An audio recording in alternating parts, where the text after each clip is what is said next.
brief media interaction. Therefore, I'd like to invite President Ramaphosa to lead us with his opening remarks. Mr. President. Thank you very much, Your Excellency President Samia Suluhu Hassan, the President of the United Republic of Tanzania, ministers here present and deputy ministers, Your Excellencies, High Commissioners, our officials on both sides, and of course, members of the media, and ladies and gentlemen, I extend my greetings to all of you. We have held productive discussions with Her Excellency President Hassan, together with her delegation from the government of the United Republic of Tanzania. It has really been an honor and a privilege to host you, Your Excellency, on your first state visit to South Africa. We're really pleased that you could finally find time to come to South Africa. I have personally looked forward to this day, and as you arrived, you said, finally, I'm here, and I'm really delighted that indeed you are here. The fraternal bonds between South Africa and Tanzania are well known. They are both historic and impactful. These are bonds that were forged in the trenches of our liberation struggle. There are many stories and historical accounts of the days when Tanzania gave shelter and comfort and shade to our freedom fighters. The solidarity and protection afforded to us by the people of Tanzania in those very dark days sustained us in our fight against an oppressive state which deprived the majority of our population of their fundamental human rights. We remain indebted to your nation, Tanzania, for your role in ushering in the rights all South Africans have been able to have access to during nearly 3 decades of freedom. The success of today's state visit is a dividend of our shared history, and it is a baton we can confidently pass on to generations of Tanzanians and South Africans who will advance our relations in a rapidly changing Africa and a changing world. The difference that these relations make in the day-to-day life of individuals, of businesses, and stakeholders in our two countries are indeed an important building block of our shared realization of our continent's Agenda 2063. This state visit has coincided with the second session of the South Africa-Tanzania Binational Commission. We have had the opportunity to take stock of the state of our bilateral cooperation and to identify new areas of cooperation as well. To date, 15 sectoral agreements and memoranda of understanding have been signed between our two countries. We have just witnessed the signing of 2 more memoranda of understanding. We are pleased that these memoranda of understanding have been finalized, and we expect our respective ministers to sign the finalized MOUs, other MOUs before the end of 2023. This work will be anchored and coordinated by our 2 ministers who lead our foreign relations process, Dr. Tex and Dr. Pando, of our 2 countries, supported by a midterm review mechanism that will monitor implementation of the Binational Commission work. During our official talks, we heard the two ministers clearly articulating that the work will be underpinned not only by implementation, but by tight timeframes. And they will be devoting time and effort to make sure that what our two countries have committed themselves to does become a reality in practice. A key aspect of our bilateral cooperation is the promotion of trade and investment between our two countries. President Hassan and I will be joining the South Africa Tanzania Business Forum, which is currently underway, which brings together business people from our two respective countries. Among the industries under discussion in the business forum are agriculture, agro-processing, oil and gas, mining, and infrastructure development. South Africa has some 250 companies invested in Tanzania, and the trade between our two countries is robust and it keeps on growing. We look forward to engaging the business sectors of the two countries as they are our partners also in socio-economic development. We also had an opportunity to exchange views on regional, continental, and global issues of mutual interest. Among others, we reaffirmed our shared resolve to ensure that the people of Western Sahara are able to exercise their right to self-determination. We will resist any efforts to frustrate the legitimate aspirations of the Sahrawi people or to diminish their standing within the African Union. We also took time to discuss our peace work on the continent, as both our two countries are contributing to peace building in Mozambique as well as in the DRC. South Africa and Tanzania share common values and aspirations of stability and development of our continent and for strengthened cooperation of countries of the Global South. There is still indeed much work to be done, but I'm confident that we have laid and strengthened a very firm foundation on which all of us can build going forward. What is more pleasing is that our ministers and officials have been spending a great deal of time talking amongst themselves and ensuring that the agreements and understanding between our two nations are really put into practice. It is a real honor to have you here, President Hassan. It is a joy for me personally as well. I now invite you to give your own remarks. I thank you. Thank you, Your Excellency, Cyril Ramaphosa, President of the Republic of South Africa, ministers and government officials from our two countries, Madam Balemi, Chancellor of the National Orders of South Africa, distinguished members of the press, ladies and gentlemen, once again, good afternoon. I'd like to join my brother, Excellency President Cyril Ramaphosa, in thanking members of the press for attending this highly anticipated event. My gracious host has spoken, and this means I'll be very brief in my remarks by confining myself to the salient issues that transpired during my first ever state visit to the Republic of South Africa.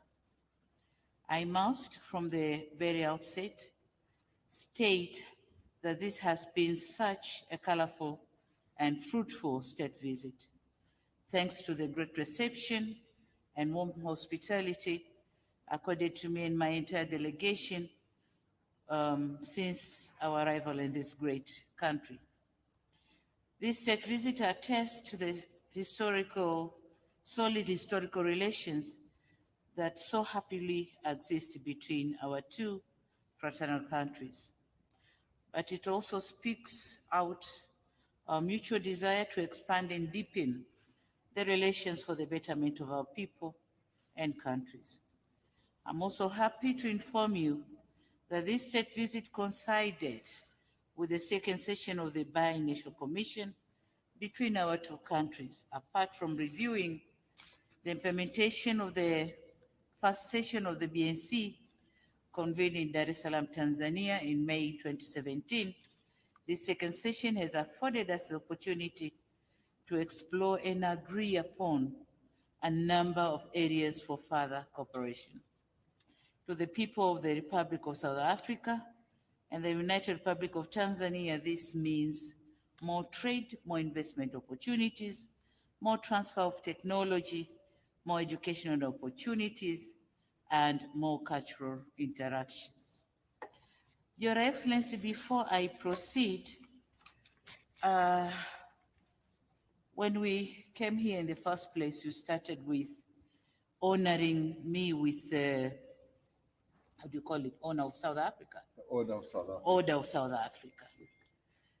So, Mr. President, I'm deeply moved and gratified by this gesture of friendship and solidarity between South Africa and Tanzania that has vividly and symbolically been demonstrated through the conferment of the prestigious Order of South Africa. I'm overjoyed since with this honor, I fall in the line of all those leaders who represent shared aspirations and solidarity with South Africa. I'm very much honored. You started by saying under the powers bestowed to you, so you conferred this honor. And I must say, under the gratefulness bestowed to me and my country, Tanzania, we are very grateful, very much grateful. And on behalf of my government and the people of the United Republic of Tanzania, we humbly accept the honor given to us. It's not mine, it's my country's honor. Thank you so much. Thank you very much. So with that background, let me continue.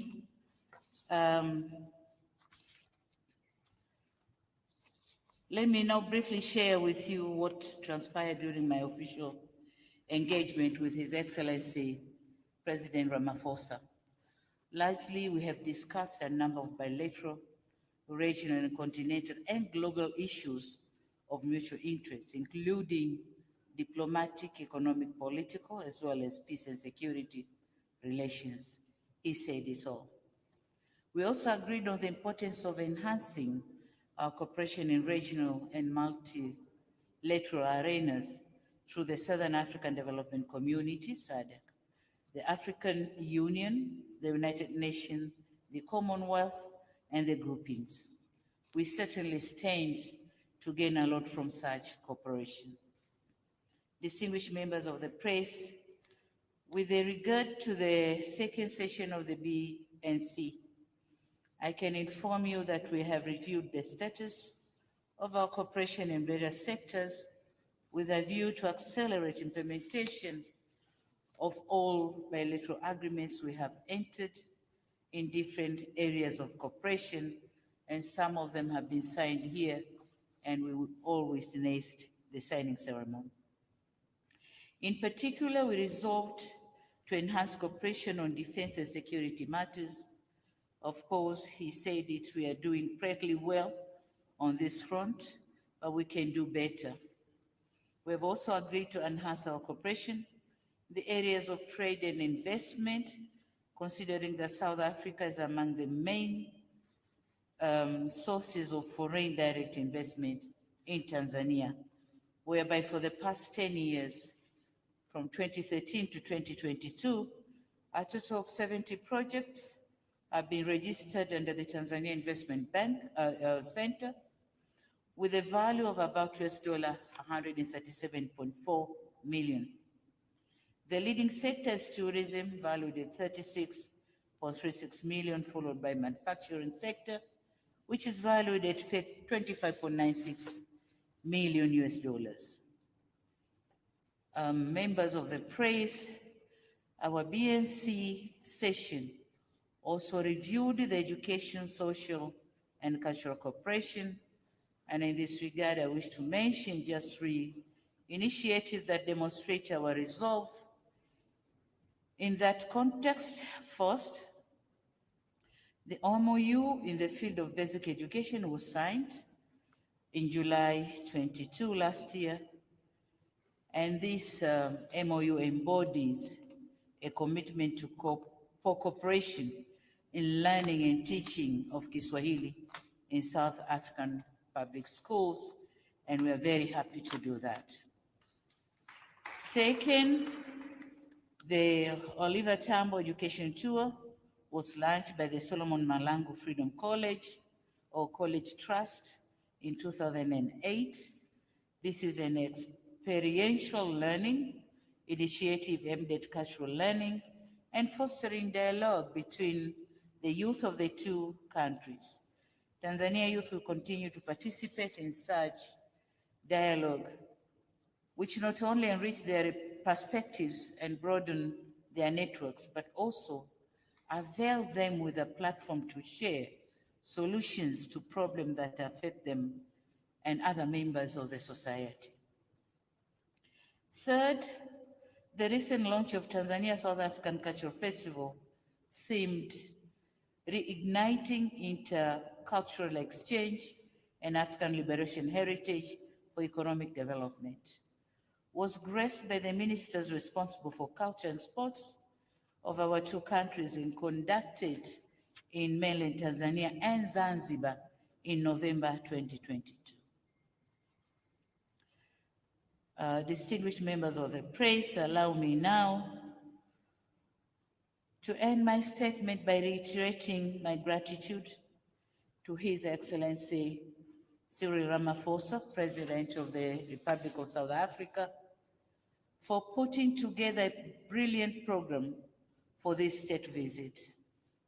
I'm confident that this visit will further solidify our long-standing ties and unlock new opportunities to trade and investment. I can assure you that Tanzania will continue to be a reliable friend and partner of the government and the people of South Africa, as it has always been. Long live the bilateral ties and cooperation between the United Republic of Tanzania and the Republic of South Africa. Thank you very much, Your Excellency. Thank you. Siyabonga. Asante sana. Asante sana. Asante sana. Thank you so much, Your Excellencies. We will now open the floor to questions. And I'd like to invite Ms. Sophie Mkwena from the SABC to fire off a question. 1, 2. Thank you so much. My name is Sophie Mkwena from the South African Broadcasting Corporation. Mr. President, you spoke about the discussions around the global affairs. And I know that very soon, Madam President, the Vice President of the United States of America will be visiting Tanzania. Mr. President, this balance of force that is emerging, you touched on that. Can you elaborate what you actually mean about this new balance of force emerging? And then based on what you said also yesterday when you were addressing the conference yesterday, you spoke about the foreign policy of China that you commended in terms of ensuring that there's no interference. And it looks like as we speak, the relations between South Africa and the US is not as healthy as it should be. On the other hand, you have Tanzania, it looks like the relationship is being strengthened. What do you mean? Is the North a headache? And then the last question, Madam President, you spoke about reaching out to the opposition in Tanzania, something that South Africa did post pre-1994. How do you hope to strengthen your resolve to ensure that there's a healthy relationship between the governing party and the opposition? Can you share with us your program of action? Thank you. President. It's quite clear that the balance of forces in the world is changing. We have had a situation where there was a unipolar world where certain countries sought to play a dominant role in the affairs of the world. That is now changing. We now are moving more and more towards a multipolar world where a number of countries are emerging as key players in the world. And that should be welcomed because we now have more countries advocating for a restructuring also of the multilateral system. As we speak now, some parts of the world are not represented in the global architecture of the world, particularly the United Nations, the Security Council. And we as Africa have been advocating that we cannot have a situation where we've got some 1.3 billion people on the African continent who are not represented, whose voices are not heard at the apex body of governing global affairs, the United Nations Security Council. We want the multilateral system to work effectively for all, and we also want the financial architecture of the world to be also reformed so that it is a system that benefits all and where we are all treated as equals. So we can see these shifts that are happening. And yesterday, you are correct, I spoke at the China-convened global or world parties dialogue, and I said very clearly that we are more in favor of a situation where countries are treated equally, where the sovereignty of countries are respected, and where there is no interference, where there are no countries that seek to impose their own values and civilizations on others.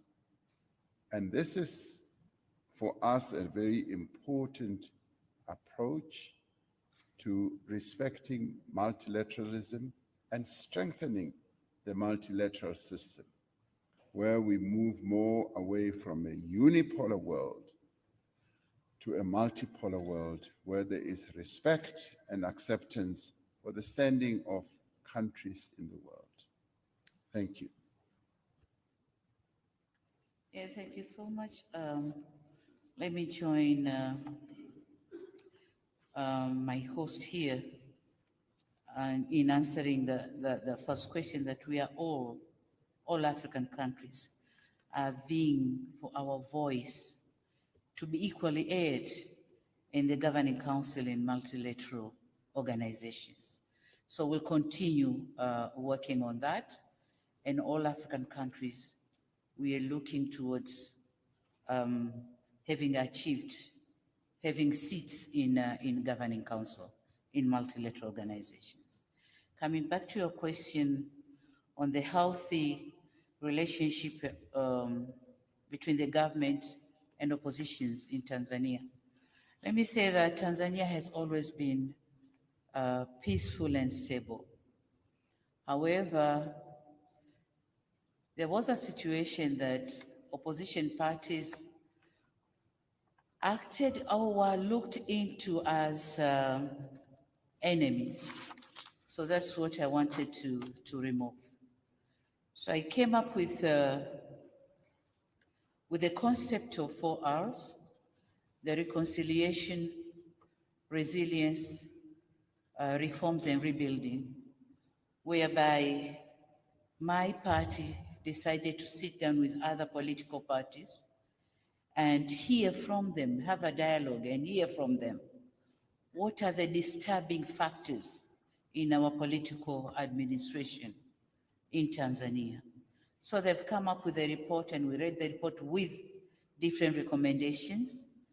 But then there are those who wanted to be heard not in a bigger group, but separately, and we did that. And we have reached an agreement that no one owns the title deed of Tanzania. Tanzania as a country is for all the Tanzanians, and we all have to contribute towards development of the country.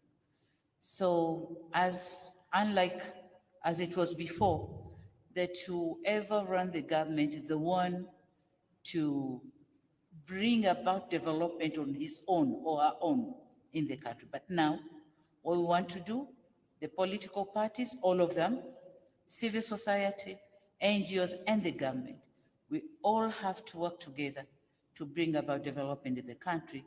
And I'm glad to say we have achieved that. On 8th of March this year was an International Women's Day. And you can't imagine the major opposition party held the celebration for the Women's Day. And I went there as a guest of honor, and it was all cheerful. And we have agreed to join our efforts to build our nation. So that's the situation. Thank you. Thank you very much. Commander? From ENCA, what will it take to boost the levels of trade between South Africa and Tanzania? What are the hindrances to that achieved? Number 2, on Russia, Ukraine, do you still share a similar position that diplomacy is the future, even though it has failed? Are you aligned, even though you are accused of being pro-Russia? Will there be an increased cooperation between the Tanzanian Electric Company and ESCOM as part of the energy cooperation? Does South Africa support the expansion of BRICS? Mr. President. How many questions were there? I think I'll answer the ones which I have understood well. Yes.